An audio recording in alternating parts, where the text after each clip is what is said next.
Get a bit of coffee before we start this. That's hot. All right. Yep. All right. Let's do this. Okay, 3, 2, 1, let's jam. Hey Bebop crew, welcome back to the channel. And today is a new feature on the channel, and it is Manga Monday, where the first Monday of every month I'll be talking about the new manga I'm getting in from the previous month. So, and I have quite the haul for this month, especially for the first episode of the series. So let's get straight into it. All right. So if you know, and if you've seen some other things after I've talked about it, I'm a very big fan of Shokugeki no Soma or Food Wars. I have all of the bunny girls so far in that collection, with the new Mito bunny figure coming out in, I believe, June of this month. Which, by the way, I haven't put up a figure video in a while. I have a figure video coming up Friday that talks about all the figures I'll be getting in for 2023. So, look forward to that. But anyway, manga. I have picked up 4 more volumes of Shokugeki no Soma from 24, 25, 26, and 27. Now, I know Shokugeki is a very, not very old, but an older series. I've read it. I love the anime. I'm collecting it now very slowly because I just now want it physically rather than having it like on my tablet or anything. So I'm slowly picking it up because I do really love this series. It's my favorite ecchi comedy series, so I want to pick that one up. So Shokugeki no Soma, just a continuation of the collection. I only have about 9 volumes left to go in that, and I'll be happy. All right, next is people call it a guilty pleasure. I just enjoy it, so I don't feel guilty for enjoying it. But it has been a while since I've updated the series, and that is The Rent-A-Girlfriend, volumes 15, 16, and 17. 17 being the most recent one, so I had to kind of catch up and get the latest volumes of it. So people really bash on this series, and I kind of get it. The main character's, I guess, a wimp, but you know, I don't know. I don't particularly find him annoying as some other main characters or main like protagonists. So I find it very endearing, like him trying to help Shizuku and everything. So I don't mind him. He's actually fine, and also I like the fact that it's more based around cottage kids. So I think that makes it a little bit more enduring to me. But Rent-A-Girlfriend, again, I don't think it's a bad series. I've not watched season 2. I've been mostly because I've mostly read the manga. But overall, I don't think it's a guilty pleasure series. I think the series itself is good. It's good enough for me to collect and read it, so it's fine. I don't know why people think it's a guilty pleasure. I think it's just a good series if you enjoy that type of humor and everything. So I think it has to cater to a certain audience. But speaking to cater to a certain audience, this caters to everyone, and it is My Dress Up Darling, Volume 7. I was very happy when this got released. I was like, continuation from the last manga where pretty much where the anime ended with Volume 6. And I love this series. Like, I think everybody really does. But Rent-A-Girlfriend, not Rent-A-Girlfriend, I'm sorry. My Dress Up Darling is like legitimately gorgeous. And I love it because it has the classic, one of them is sex scene and kind of just cuteness ensues. So I love those parts. And again, it just continues their like little romance or hopes to be romance in the series. And I think it's just a beautiful thing where, you know, they, in this series in particular, or this volume in particular, they go play with the idea of, is Gojo her boyfriend? Like, it keeps getting confused and everything. He denies it because he doesn't think he's good enough, or, you know, he just thinks that, you know, she's only being nice to him and everything as a friend. But I really do look forward to like where this goes, and I hate that it takes so long for a new volume comes out because I really want to continue it and see where it goes. But it's as always, like My Dress Up Darling has been a beautiful series, and I love it. I love it. This is probably my second favorite series that I'm collecting right now. And the first one is Komi Can't Communicate, and this is volume 23.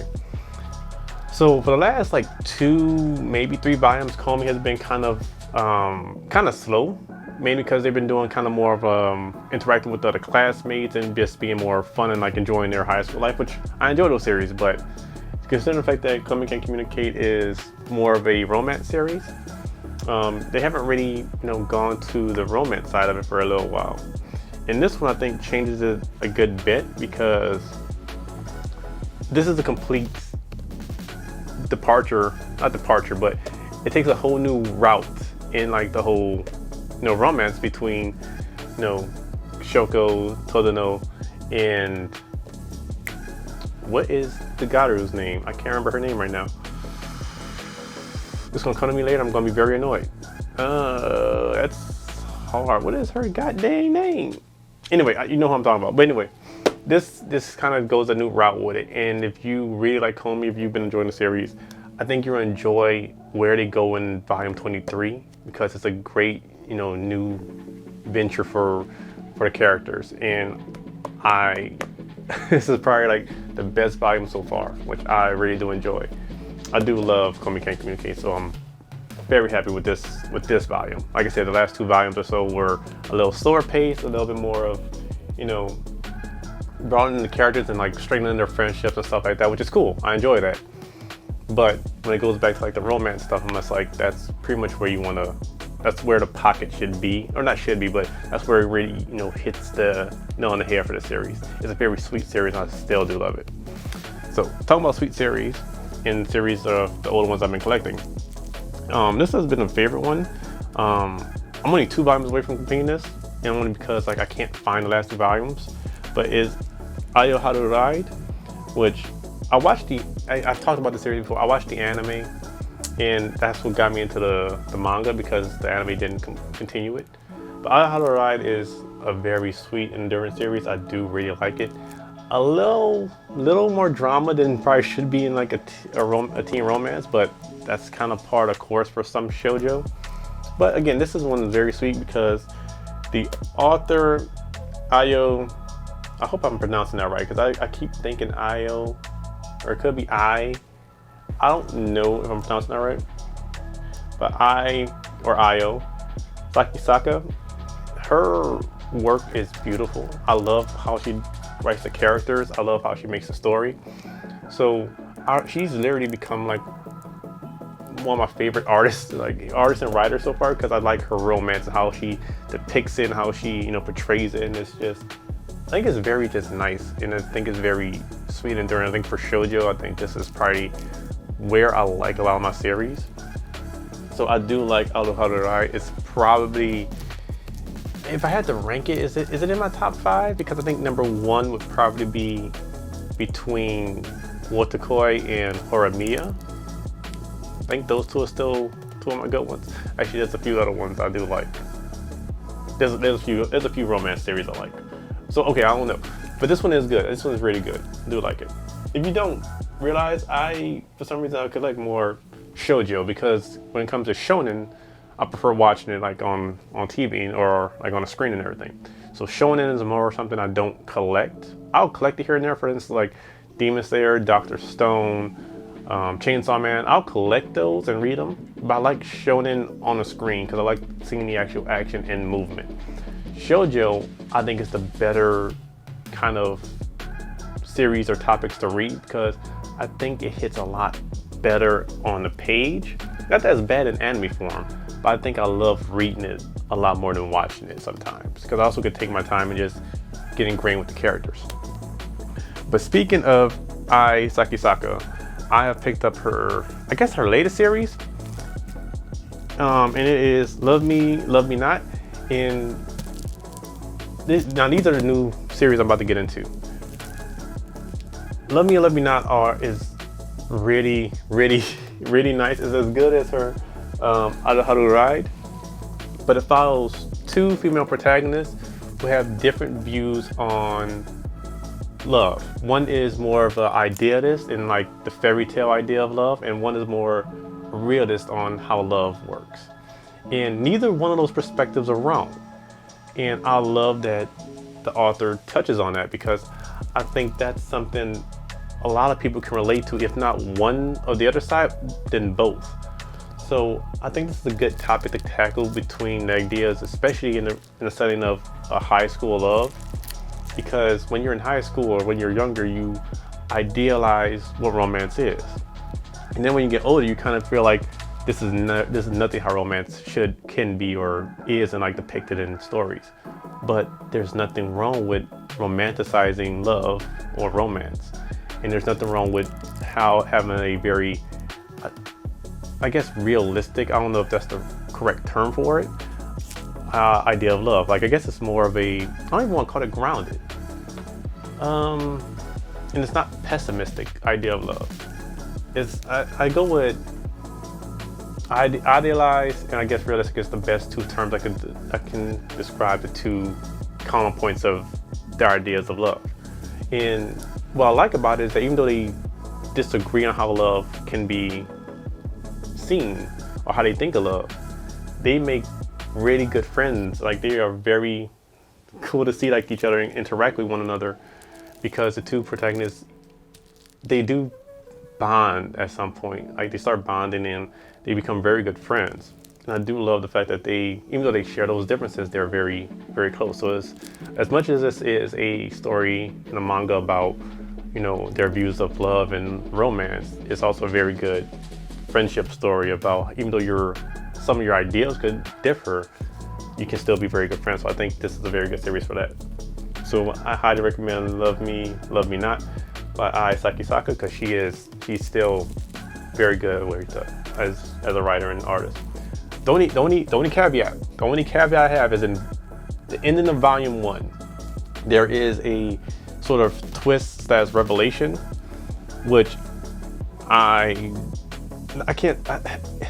it hit me a little weird. I'm just like, I got surprised about a route that went down. I was like, could have did probably without that aspect of it. Not that it's bad, but it's like kind of unexpected that she went down that route with one of the characters. And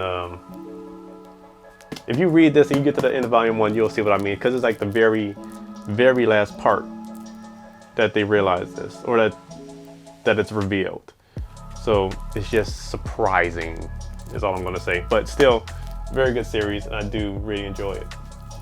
All right, next series. Now, going from I already know it's going to be good given the artist, this one's more of a, I hope it gets better, and it is an ecchi series.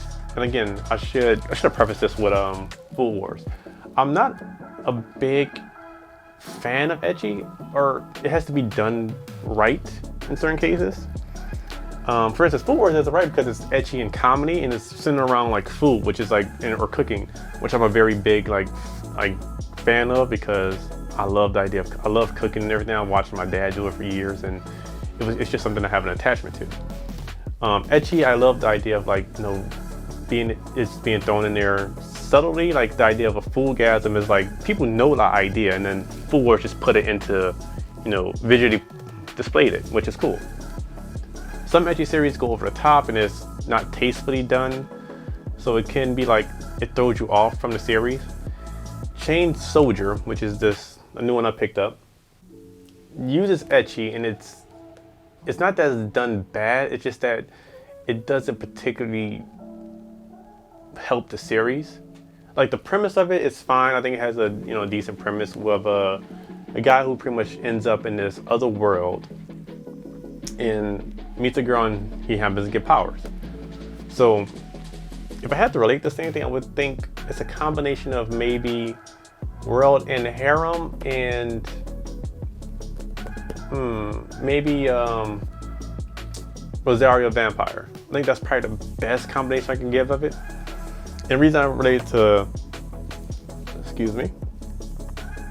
the reason I related to World and Harem is because, not that all the guys are gone in the world, but women are the higher power in the world because they are able to eat these fruit called peaches that give them special abilities. And pretty much men become this inferior, I guess, not life form, but they become the inferior people, which that's not the aspect of where they're slaves or anything. That's, I say slaves, but in the main character or the main guy becomes a slave of the main heroine slave in the aspect of her powers. But it's done better than World and Harem. World and Harem is, I think, is kind of trash. So it's probably not, it's not as bad as that. But it's just that I think the action is actually decent in it. It's just the ecchi part that I think can use a bit of work. Because when a guy gets his powers, when a girl, the main female character, grants him power due to her own ability from eating a peach, she can enslave creatures and I guess even humans. This is the first person she's done this on, and grants him powers. So he becomes this very hulking monster and able to like literally rip through creatures and everything. Very strong. Which, okay, cool. They have this kind of symbiotic relationship to a point. Where it gets a little ecchi is that every time, depending on his actions and how well he does, he gets reward. And those rewards, if you can kind of guess, is that it's something, depending on how well he does, could be perverse. For instance, his first fight, where they meet each other and he just rips through a bunch of these monsters, she ends up legitimately like making out with him for a good minute. And on the other hand, if it's like something very small and insignificant, he gets a piece of candy. Or it could be something perverse where he does something else and now he gets the look up her skirt. It's those type of ecchi moments, right? And there's obviously the clothes somehow getting ripped off and someone's half naked or something like that, right? It could be a fun series. This is why I say I have hope for it.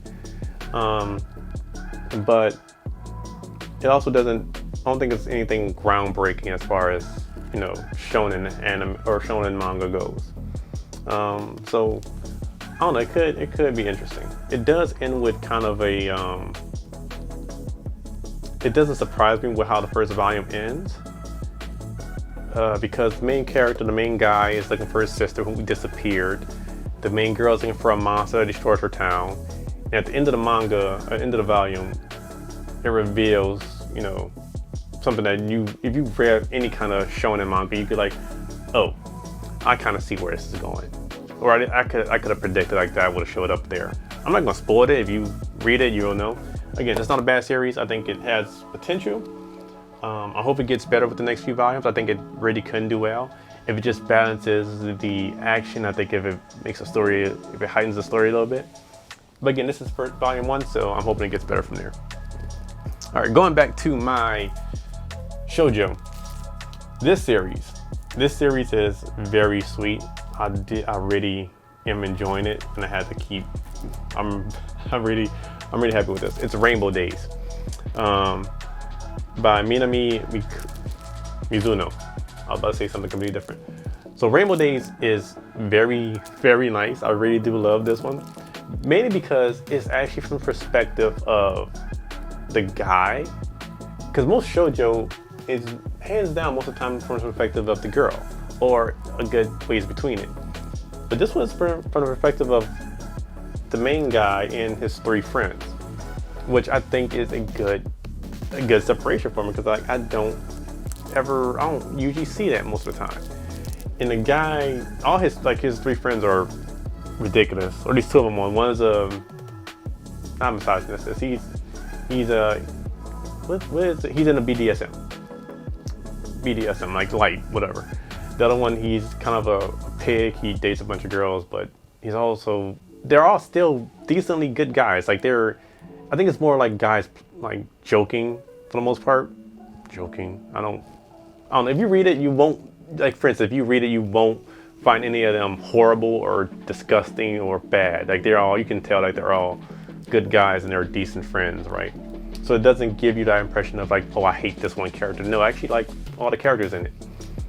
But it starts off with the main guy and 2 of his friends being dumped. So good start there. And then he ends up giving the sweater to some random Santa Claus, and things ensue from there. Like he starts, thinking he likes the girl, crushing on the girl, and I think it's a very typical slice of life. Oh, this actually could kind of happen type of thing.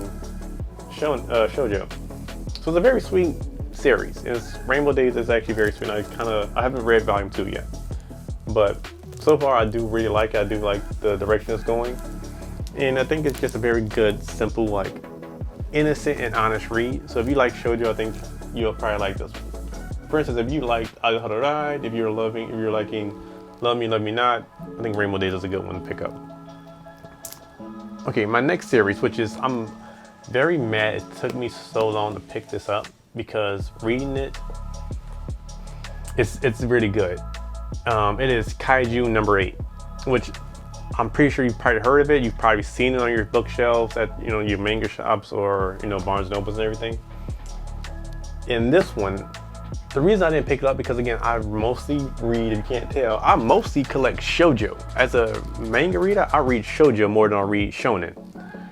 They're like I said before, like with Chainsaw Man and Demon Slayer, there are very few I'll actually read as far as shonen.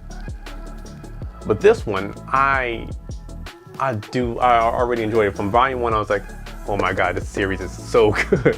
Because it has a comedy I actually like in anime and manga. Like, it's very subtle, very, realistic kind of like reactionary comedy, which I like that. It's not like they're trying to make you laugh, but it's the subtle comedy I really do like, from like the facial animations when they're pretty much like in Full Metal, where Ed becomes a caricature of himself, where he has big eyes, like no pupils, big eyes, and just sharp teeth.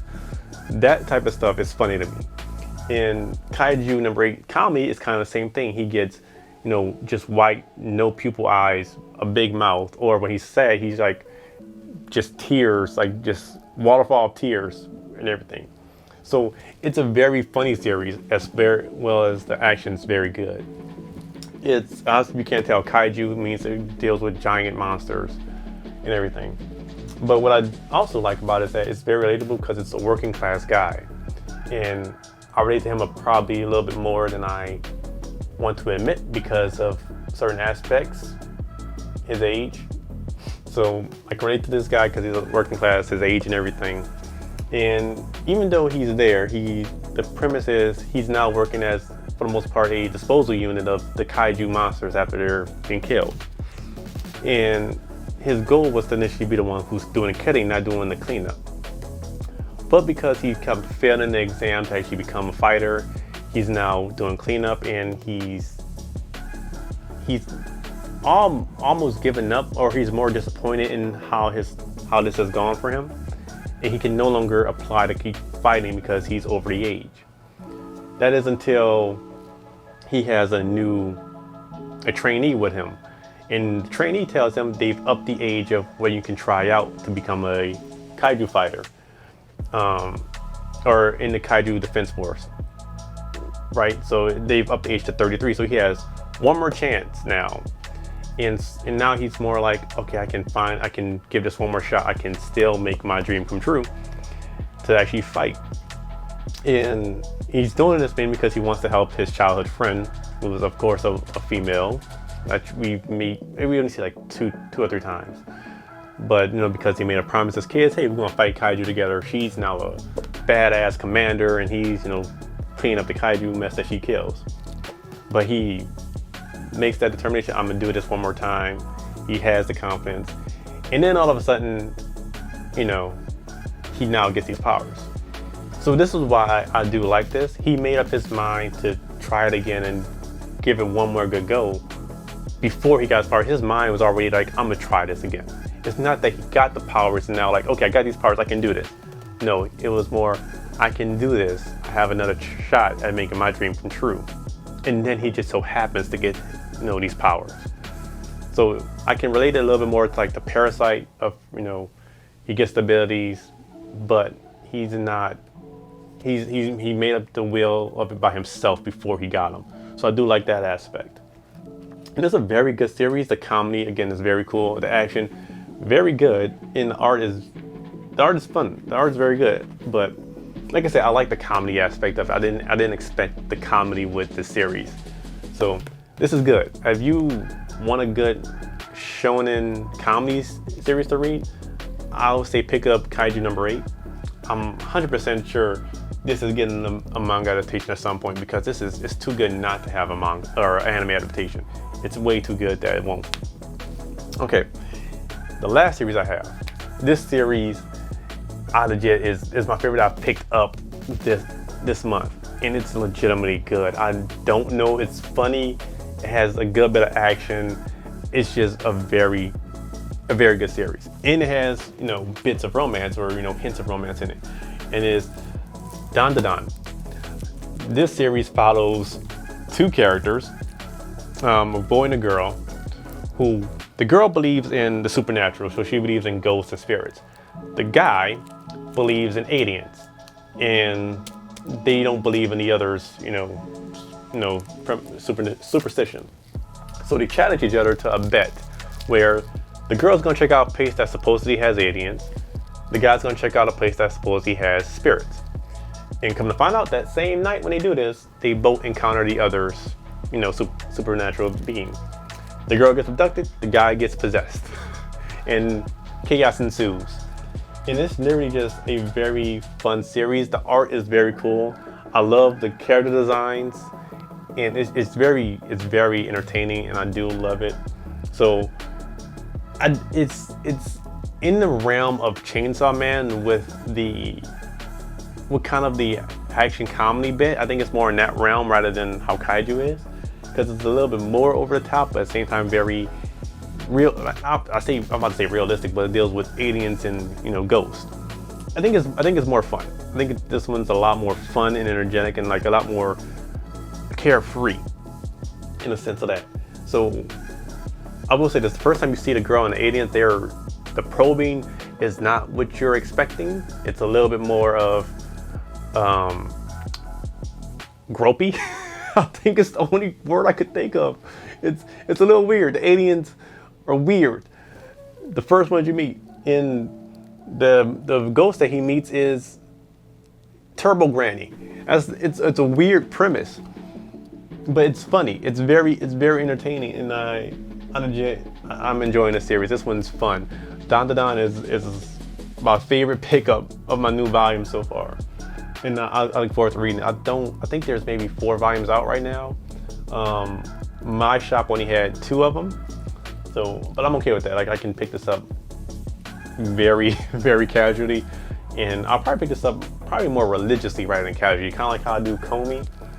I'll probably pick this up more frequently than most other series. But Don is my top pick for my favorite new manga. I'm picking up this one, which is funny enough. I guess it's more of a shoujo rather than anything, which kind of makes sense.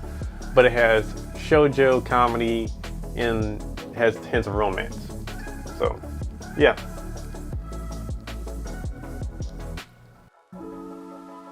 Oh man. All right. Well, that is my manga collection from February. It is quite a large, increase in what I've already been collecting. A lot of new series, which, dude, I love the series I'm picking up so far. I guess the only outlier is maybe Chain Soldier. So, but again, hopefully that gets better. My top pick for these is definitely go pick up Kaiju number 8 and Don. Those are my 2 top picks as far as those series. If you want a third pick, I would probably say go pick up Love Me, Love Me Not. I think that's probably the better of my shoujo that I'm reading right now. But overall, I really do love all the manga I'm pretty much reading right now. I have hopes for them. They're all just explicitly good. Like, I like this, and this is going to happen. Manga Monday is going to be literally the first Monday of every month where I go over the new or continuing manga I'm picking up and collecting. So I hope you guys enjoyed this new little series, and let me know what you think. Let me know what you're reading. I would love to get some new manga of what I can enjoy next. But I want to thank you all for watching, and I will see you in the next one. Later, crew.